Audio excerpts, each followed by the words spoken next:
Et Europe c'est 1 le matin. de votre zapping européen et le mercredi c'est avec vous Charlotte Dornelas. Bonjour Charlotte. Bonjour Dimitri, bonjour à tous. Enfin, hier, notre ministre Catherine Colonna s'est rendue en Arménie après une première bataille remportée par l'Azerbaïdjan pour assurer l'Arménie du soutien humanitaire et militaire de la France. En parallèle, Elisabeth Borne l'évoquait dans l'hémicycle.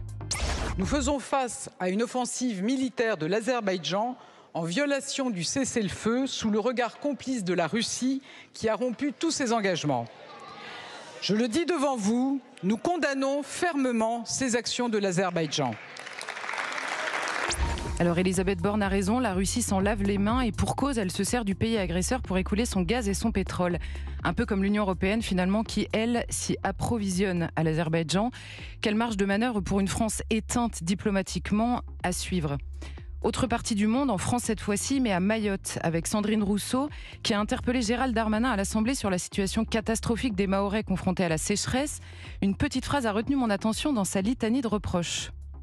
Aucune démarche d'association des populations locales pour trouver une solution, pas d'anticipation par les recherches.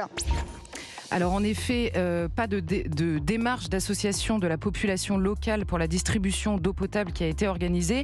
Une démarche d'association de la population oubliée par la famille politique de la même Sandrine Rousseau quand elle appelait à accueillir tous les Comoriens malgré le refus de cette même population et de ses représentants. Changement de sujet maintenant, un professeur prend la parole dans une enquête de France Info largement consacrée aux parents vigilants. Cette association créée par le parti d'Éric Zemmour qui entend lutter contre ce qu'il appelle le grand endoctrinement à l'école. Et au détour d'une phrase, on entend ceci. J'ai reçu beaucoup de messages de collègues d'un peu toute la France, en particulier des enseignants de SVT, d'histoire et de lettres, confrontés à des pressions de groupes qui refusent l'enseignement de la théorie du genre. Et finalement, elle existe. Nous avons parfois la mémoire courte, mais il faut se souvenir de l'arrogance avec laquelle répondait Najat Vallaud-Belkacem, alors porte-parole du gouvernement et ministre des droits des femmes, quand des parents déjà s'inquiétaient de son enseignement à l'école, celle de la théorie du genre. C'était il y a 10 ans, tout juste. Votre question, monsieur, aurait un sens si nous nous apprêtions à introduire une théorie du genre à l'école ou même ailleurs. Mais la théorie du genre n'existe pas. Ça n'existe pas. En tout cas, je ne l'ai jamais rencontré.